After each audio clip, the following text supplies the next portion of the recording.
দেড় ঘন্টা 1 ঘন্টা কোনো রাজনৈতিক সভায় আলোচনা হয়, দুনিয়ার গম নিয়ে আলোচনা হয়, টিন নিয়ে আলোচনা হয়, রাস্তা নিয়ে আলোচনা হয়, স্কুল নিয়ে আলোচনা হয়, কলেজ নিয়ে আলোচনা হয়, আপনার ভোট নিয়ে আলোচনা হয়, জাল নিয়ে আলোচনা হয়, কৃষি নিয়ে আলোচনা হয়, সব নিয়ে আলোচনা হয়। যদি জান্নাত নিয়ে আলোচনা না হয়, জাহান্নামের সতর্কতার আলোচনা না হয়, ওটা মুসলমানদের প্রোগ্রাম হতে পারে না।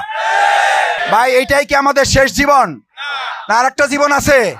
জান্নাতের আলোচনা আমাদের করতে হবে না হবে না? জাহান্নামের আলোচনা করতে হবে না হবে না? এই আলোচনা করলে আবার কয় আমরা নাকি জান্নাতের টিকিট বিক্রি করি। ও চাচা যান, কয় না কয় না? ও ভাইজান, কয় না কয় না? আজকে টিকিট দিছি কয়জনের? হাত জাগান। জান্নাতের টিকিট পাইছেন কে কে? হাত জাগান। তরুণরা হাত জাগাও। এই অপপ্রচার যারা করবে তাদের জবাব তোমরা দিতে পারবে সবাই।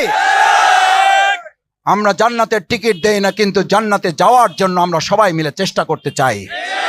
কারণ দুনিয়ার সফলতা মুমিনদের জন্য শেষ সফলতা নয়, আমাদের চূড়ান্ত সফলতা হলো আমরা যদি কোথায় যেতে পারি। তাহলে জান্নাত জাহান্নামের আলোচনা চলবে না চলবে না? মসজিদে আলোচনা চলবে না চলবে না? মসজিদে কোরআন ক্লাস চলবে না চলবে না? মসজিদে এখন কোরআন ক্লাস চললে সেখানে হামলা করতেছে না করতেছে না? এই হামলা আওয়ামী লীগ করছে না করে নাই? আমরা মনে করি যারা হামলা করেন তারা ওই আওয়ামী লীগেরই দোসর, তারা ফ্যাসিস্টের দোসর। যতই শক্তিশালী হন লাভ হবে না।